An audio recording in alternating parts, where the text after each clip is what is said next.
Hello, my beautiful people. Today we are going to learn William Butler Yeats की कविता Leda and the स्वान। तो आइए शुरू करते हैं। सबसे पहले मैं आपको हिंदी भाषा में एक्सप्लेनेशन दूंगा और ये एक तरह का ट्रांसलेशन है आपकी स्क्रीन पर दिखाई दे रहे आंसर का। तो पहले आप हिंदी में समझ ले और उसके बाद इंग्लिश लैंग्वेज में प्रिपेयर कर ले। और अगर आप ऐसे वीडियो देखना चाहते हैं तो चैनल को सब्सक्राइब और वीडियो को लाइक करें। विलियम बटलर येट्स की Leda and the swan. William Butler Yeats की Leda and the swan Greek से कहानी को दोबारा बताती है। ग्रीक देवताओं में सबसे शक्तिशाली ज़्यूस द्वारा लेडा नामक लड़की के बलात्कार की पौराणिक कथा। कहानी का ट्विस्ट ये है कि ज़्यूस एक हंस के भेष में है। येट्स इस कहानी को अपेक्षाकृत ग्राफिक तरीके से प्रस्तुत करते हैं, इसलिए आधुनिक पाठकों को भाषा परेशान करने वाली लग सकती है। प्राचीन ग्रीस जैसे शास्त्रीय समाजों में जानवरों के साथ सेक्स के बारे में कहानियां काफी आम थीं, और लेडा और हंस का मिथक एक समय में प्रसिद्ध था।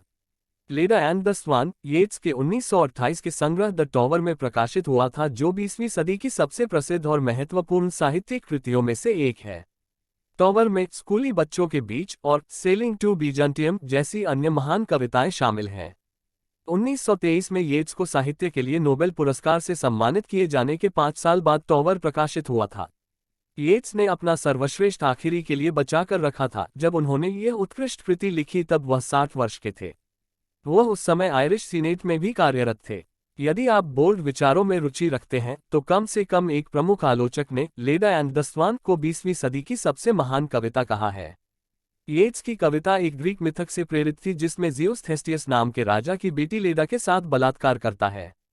कहानी के कई संस्करणों में ज़्यूस केवल लेडा को बहकाता है। येट्स के ग्राफिक संस्करण में निश्चित रूप से ऐसा नहीं है। बलात्कार के बाद लेडा गर्भवती हो जाती है और ट्रॉय की हेलेन को जन्म देती है। कहानी के अनुसार हेलेन एक अंडे से निकली थी।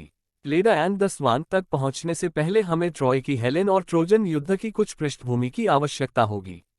हेलेन दुनिया की सबसे खूबसूरत महिला थी और पेरिस नाम के एक युवक द्वारा उसके अपहरण के कारण ट्रॉय की लड़ाई हुई, जो होमर के इलियड का केंद्र बिंदु था। येट्स की कविता ट्रॉय के विनाश का नाटकीय संदर्भ देती है।